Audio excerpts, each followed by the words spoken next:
All right, Combat Press midweek report. My usual co-host Matt Quiggins cannot make it this week, so I have Titan FC lightweight, right? Lightweight still. Yeah, but it's with World Series of Fighting now. So Oh, well, there we go. yeah, You got to keep up on my news around here. Isaac Vallie-Flagg's joining us this week. How we doing, man? good man. How are you? Good. First off, how's camp going? You got a fight coming up on September 19th. Camp's been going good. It's kind of cool. I got to go out to LA and train a little bit with Joe Stevenson and some guys, and now I'm back here in Albuquerque to finish out the camp. So I'm pretty happy with the way it's going. Uh, how pumped is the camp right now? We've got four fighters featured in the next six title fights out of Jackson's. That's a big accomplishment for the camp right now. Yeah, everybody. It's really weird for the amount of kind of hype that could be in the gym. Everybody's just taking it as another fight, which I think is great. That's awesome. We had UFC Fight Night, Holloway versus Oliveira. There were some decent undercard fights. Neil Magny was able to pull out the win. Eric Silva just looked like he didn't want to be there. Did you get a chance to watch any of it last week? I watched the Magny fight and then the Holloway fight, but not a whole lot of the fight. We're out in California doing some stuff, so I didn't get a chance to see it anything except for the last two fights. So, but I liked man, Magny looked great. I mean, that kid is continuing to impress me. And Eric Silva is as of late, and I don't know what it is, but he is looking worse and worse. Yeah, I've noticed that even though Neil lost his last fight to Damian Maia, which is always a tough out for anybody, Right. the dude just keeps improving fight by fight. Yep. He always brings something new to the table at each fight, which to me is something that needs to be done when you're a young fighter. Yeah, and especially his time between fights is like super short. So the fact that he's able to improve between fights the way he is phenomenal. Yeah, he was really controlled on the ground in that Damian Maia fight, and I thought was going to take Silva down because Silva has somewhat of a decent ground game, but he took him down and he held him down, and he was able to pull some jiu-jitsu out, which was I was highly impressed with. Yeah, and I mean, the difference between Damian Maia and Eric Silva on the ground, I think, is it's a completely different animal. Oh, totally understandable. It's just I didn't expect. I thought Neil was going to use his reach a little bit more than what he did. Yeah, and Um, I think everybody was expecting that, and then he closed the distance real fast, and was able to out wrestle Eric, and then kind of it opened up some of the striking as well. right. So And then yeah, Neil gets back on the winning track. Good for him. My opinion, one of the most underrated welterweights in the UFC today. yeah, for Um, sure. And I think people are now. I mean, that he's fighting so much, people are starting to take notice of him. But I mean, obviously the kid's pretty talented. yeah, he gets trashed for that winning streak. He was getting trashed for the level of competition that he was fighting, but any given Sunday, somebody can win. You know what I mean? Yeah, and when you get the call, also, when you get the call from Joe Silva, and you're not saying no, you're going to run into some guys who are good and run into some guys who are kind of mediocre. So Right, right. And then that moves us on to the main event, which was kind of anticlimactic, unfortunately. yeah, it Um, was. but word came out that Charles is doing good. He's out of the hospital. No major damage to his neck or throat of any of that nature. Um, for those of you that don't know, Charles Oliveira came into the fight with a neck injury. Didn't know the extent of it. He did some physical therapy and he was able to work through it. But come within 60 seconds of the fight, something went wrong right when they were going into the fence, and he was carted off. And it came to that conclusion that he had a laceration in his esophagus, Yeah, which is which crazy, man. I've never heard about that in an MMA fight. right. And you've you've got a lot of fights under your belt. So, Yeah, and I've been a fan of the sport for a long time. So, like this being the first time you've heard of it is kind of weird, you know. right. But, so, I honestly think that after Max started opening up to Charles's body, Charles just didn't want to be there anymore. Oh, he was ripping those shots, man. Yeah, he was. Those left hands just were those looping left body from Max Holloway will take anybody out. Yeah. Those are, they were all connecting solid and they all look good. And I'm sure every single one of them did not feel good, Right.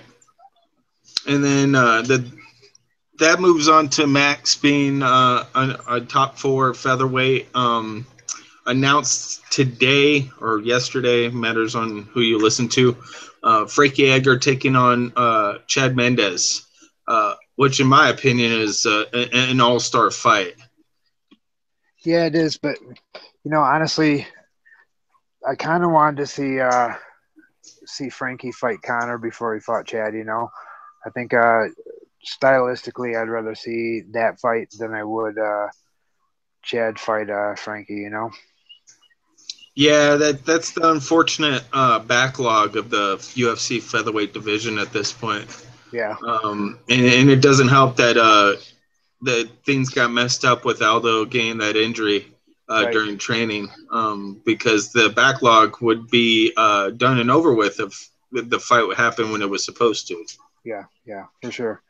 So it would have been a lot better, and I think kind of opened up the division more, instead of having to wait for Aldo to get healthy and stuff, And you being a guy that trains with some of the better featherweights in the division, and Cub Swanson and a couple guys over there, Jackson's. What's your assessment come December 12th?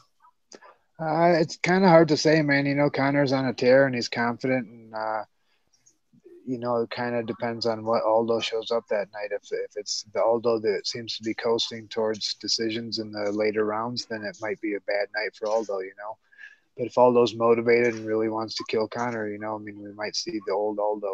So, I would like to see the old Aldo, so it's a good fight, Right. Yeah, we haven't seen an Aldo that's been as motivated as he was in the WEC. Yep. He just ran ruckshot in that featherweight division back in 2006, 2007, destroying people left and right. And I think we're going to get back to the Jose Aldo that we are accustomed to seeing. I hope so. It'd be nice, but, the guy is, he's been defending the title over and over, and, you can't blame him for being a little bit tired, And that comes to a figure that he's looked up to in Anderson Silva. Anderson Silva just title defense,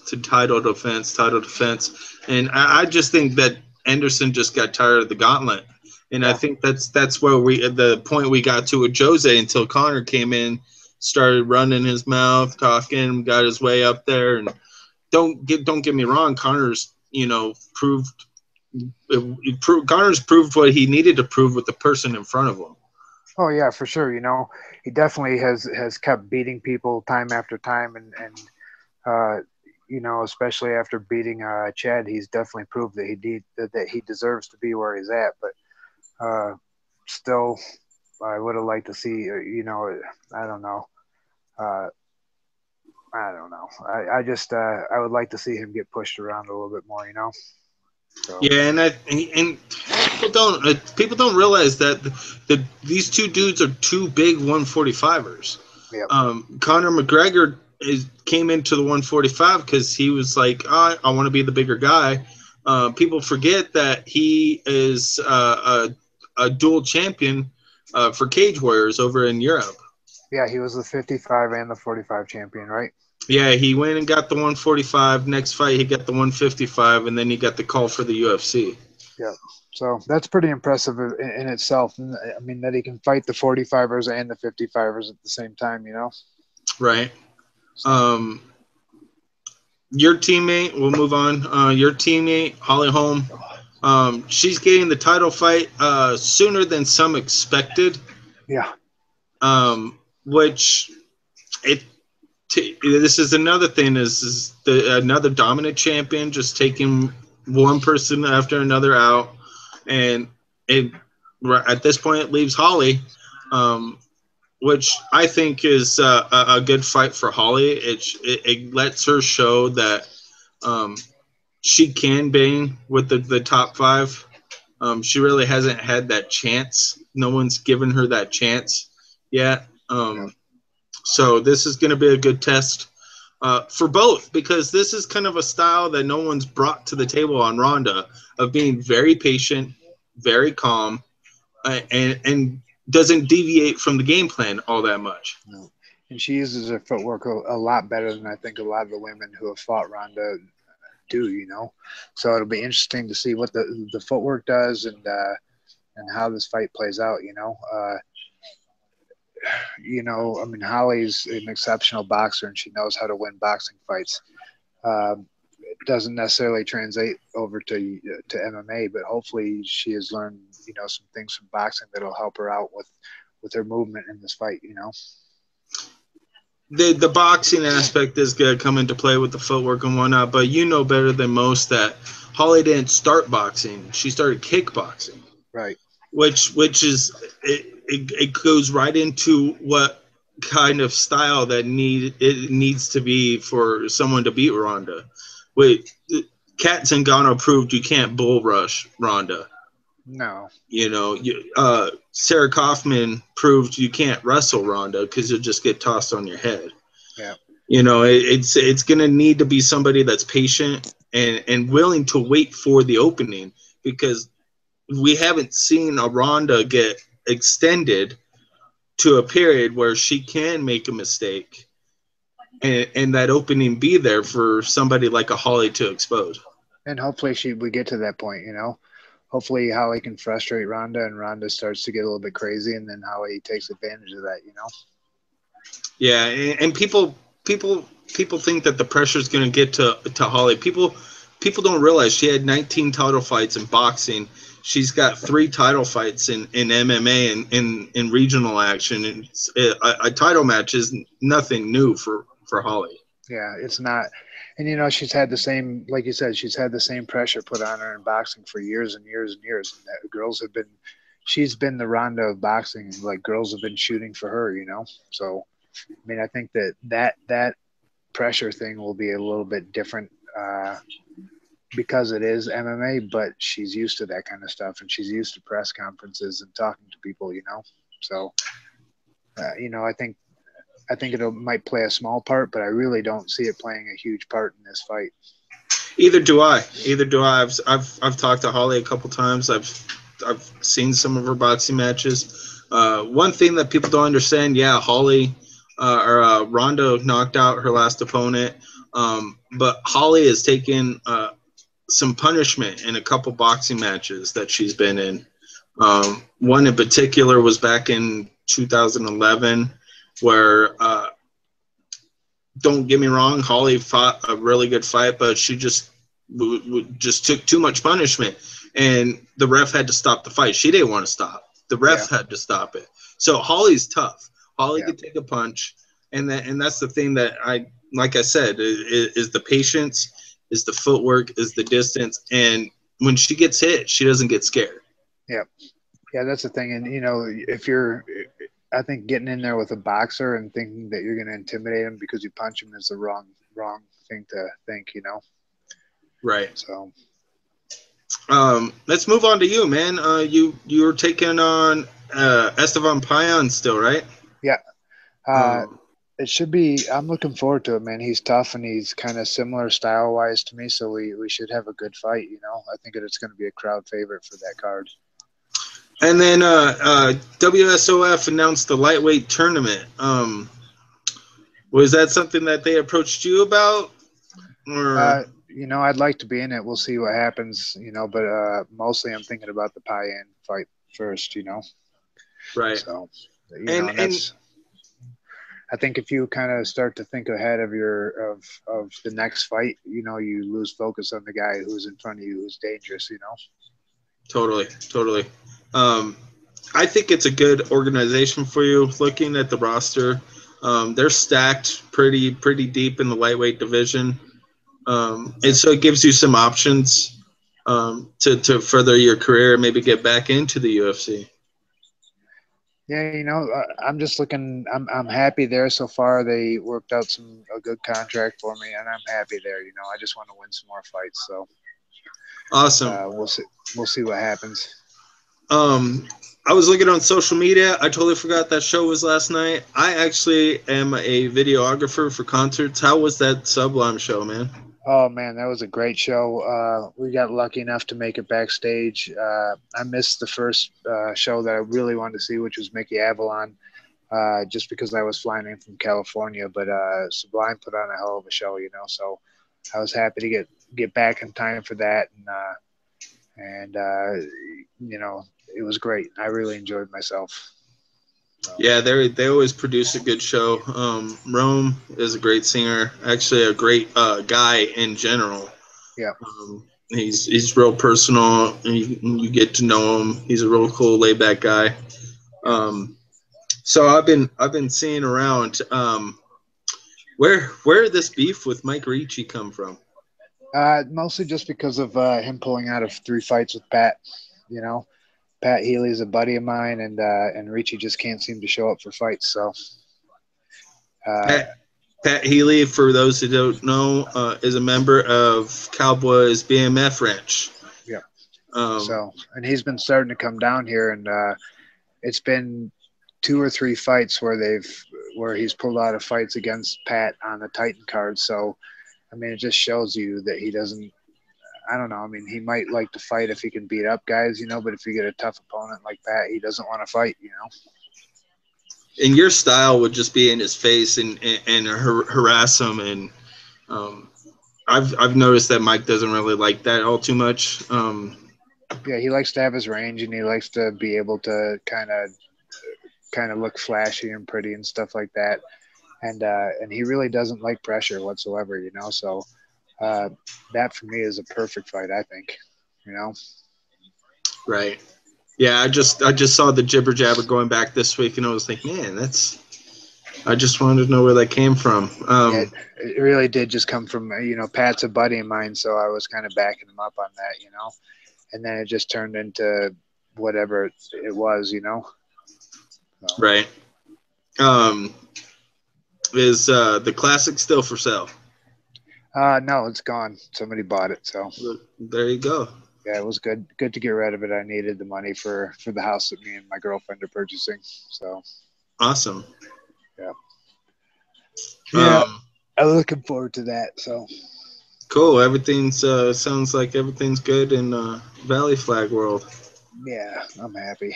So that's good life right now, and I'm really content in what I'm doing. I started doing some stunt work and some acting, and then I'm still fighting and kind of getting towards the tail end of my career with that, and hopefully parlaying that into some other stuff, So I'm very content where I'm at right now, Great city for that. If you're ever anybody's ever looking into that, Albuquerque's always got some kind of project rolling around. Yeah, there's a lot of film work that comes out here, and I've been lucky enough to go out to LA and work, and I'm going to go out there again and work after this fight. So I'm really looking forward to the opportunities I have, and a lot of it's the doors have been open because of the fighting, You team up with Tate yet? Not yet. Tate, I've known Tate for a long time, but I haven't had a chance to do anything with him. Awesome. Yeah, man. It was really good to have you, man. I've been wanting to talk to you for a while. I actually saw that you're a Universal Life.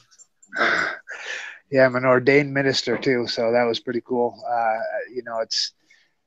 It's so weird that you can become a minister online in 5 minutes. So, right. But maybe that'll become a tax shelter down the road, and I'll go all crazy with it, and you'll hear about me on like some weird mass Jonestown kind of thing. Right. My brother did that for his best friend's wedding. They asked him, "Hey, can you officiate for us?" And he was like, "I guess." We grew up in a household that was really religious, and me and my brother kind of fell away from that side of the family. We still connect, but we really didn't do too much. And my little brother, he went to missionary school to become a minister, but it didn't work out for him. And my middle brother was like, "Oh yeah, just I went through Universal Life Church. It takes like 5 minutes and like $30, and they send you a packet." Yep, that's it. So it was pretty cool, kind of cool experience, Well, what did you do it for? I really just did it. I was we were at a wedding, and my buddy had done it, and I was like, you know what, I'm gonna do that too, just for shits and giggles right now. So it Which really was that simple, right? Which branch of religion did you go with? I just went with the Universal Life one, whatever's on there. So they didn't ask me about which branch I went with or anything. So yeah, there's a menu. If you don't want to do that, there's a menu. You could actually choose different religions. My brother went Jedi. Oh man, I'm gonna have to check that out. Yeah, I didn't know that you could choose your different religions. That's pretty rad. Yeah, he's a ordained minister as a Jedi now. Nice. Right. Family life, how's that going? Good. Family life is good. Me and the girl just bought a house together. We're both really excited about moving in together and kind of starting our life together, So she moved in with me a while ago, and this will be our first purchase of a house together. So I'm excited about that. I'm excited about kind of what's ahead for both of us. Right. The new gym. How's it feel to be in the new building?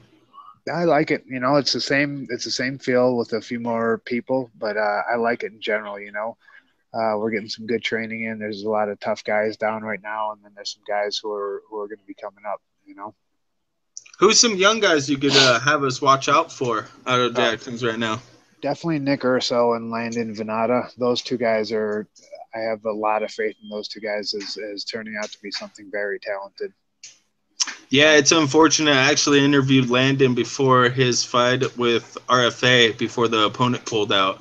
Yeah, he's been having troubles with that recently, and it's a bummer because that dude needs a fight. He's a good kid, and he really needs to be able to show what he's been improving on in the gym, Right, I thought this was going to be his breakout fight, being on RFA on the main card. I was like, man, yeah, Landon, because I've been watching Landon for quite some time now. I run my own site here in Albuquerque for New Mexico Mixed Martial Arts, so I'm always on the scoop of trying to figure out who's up and coming. Because back a couple years ago, 2005, 2006, there was a wave of guys coming out of Jackson's that were winning titles. Rashad Evans, Keith Jardine, George St. Pierre, and then the new wave came in with the John Jones and the Andre Arlovsky.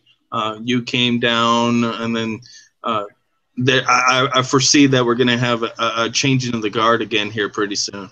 I think so. I think we're getting to the point where we're getting old, and you're going to start to see guys retire and help out around the gym, and those newer guys are going to be the guys who are taking over kind of the legacy of Jackson and Wink and what they're doing, Yeah, these 4 title fights coming up, I think is a show of example of what Jackson's is going to look like in the next 5 to 10 years.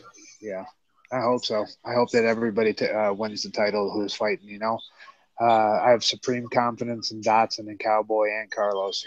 They're all super talented guys who work really hard. So, yeah, and then next week we got John Dotson. Man, yep. We'll talk about that real quick. How's John feeling? He looks great, man. I was gone for a week in LA, so I didn't get to see the last week or so. But he's looked great this whole camp. He's extremely motivated right now. So I'm excited to see that all pay off. Man, it's just crazy how everybody's coming to a head of their fights at the same time. We got Arlovsky on the same card as Dotson. We've now have, which hopefully it stays booked, Overeem taking on Dos Santos at the same card as Cowboy. Cowboy, yeah. So it should be. There's some great fights coming up from our camp, So. Right. Nick Urso, you mentioned him. He's a beast at 125. He is for sure. That kid, when it all snaps for him, he's going to start killing people. He's super super talented. He gives John a run for his money in the gym every time. So he's another one that's hard to find a guy to fight for. Yeah, nobody wants to fight him. He's a scary fight.